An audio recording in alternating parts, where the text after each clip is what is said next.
The fundamental reason for a person's complete lack of initiative.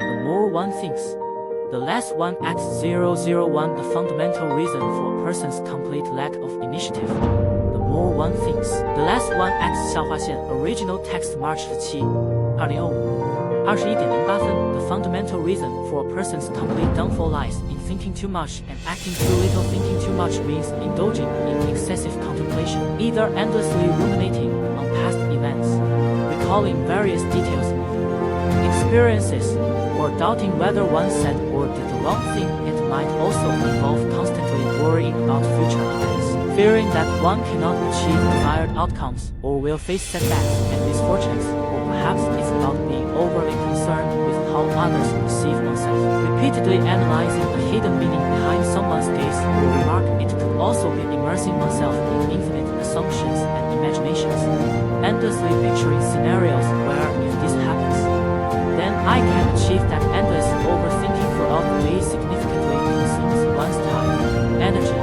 and emotions, leading to a loss of initiative, and unceasing rumination traps one in prolonged feelings of being out of control, vigilance, and insecurity, subsequently causing anxiety, internal friction, and even self-doubt, which leads to actively avoiding real-life tasks and abandoning actual opportunities. The essence of overthinking is fear of making mistakes, fear of failure, fear of embarrassment, fear of being disliked, and attempts to escape reality's predicaments by seeking perfect solutions through thinking to prevent failure from occurring. However, overthinking is not deep thinking. It cannot bring clear thoughts but only creates more chaos. This is because overthinking is often infinitely divergent, lacks logic, and is ineffective, remaining on the surface of matters. When faced with tasks outside the comfort zone, overthinking automatically becomes a justification machine, continuously producing reasons like I can't do it,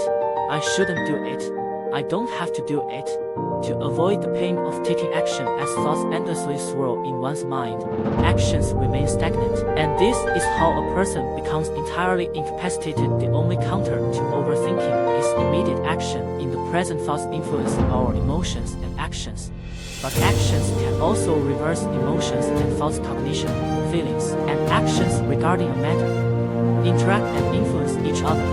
Changing one factor can alter the other two. Once a person's cognition, emotions, and actions start to change, their life will also transform accordingly. Hence, the way to stop the brain from overthinking is to base all thinking around actions. The specific method consists of 2 steps. First, clarify the purpose of thinking and set a thinking deadline. When realizing oneself has started overthinking, try observing the thoughts arising in the mind from the third-person perspective, analyzing the deeper anxiety and fear behind these thoughts to identify the actual problem needing resolution. For instance, one starts imagining scenarios like being laid off from work, unable to repay mortgage or car loans, life spiraling out of control. The overthinking reflects deep-seated fears, actually anxiety about the environment. Thus, the real problem to address is how to ensure stable income sources and enhance personal resilience in the current economic climate. Then, focus on this actual issue, calmly asking oneself, what can I do now? Next, set a 10-minute timer and list all possible solutions you can think of. During this 10-minute period, all thoughts must be directed toward action. If thoughts start diverging away from actions, promptly pull them back to action-oriented solutions. Second, choose an action and immediately start executing it. Break down the solutions listed into specific actionable items, then select one to implement immediately. This action doesn't need to be grand or difficult. It could be searching for relevant information, reading a few pages of related books, or making a consultation call. The purpose of action is not to solve the problem instantly, but to interrupt the brain's thinking, reverse negative emotions, and change self-perception, because only specific actions can stop overthinking, bringing one back to the present moment to reclaim inner peace and sense of control. When one feels control and security, they can maintain stable emotions, thus continuously advancing actions to resolve actual problems. This marks the beginning of becoming stronger.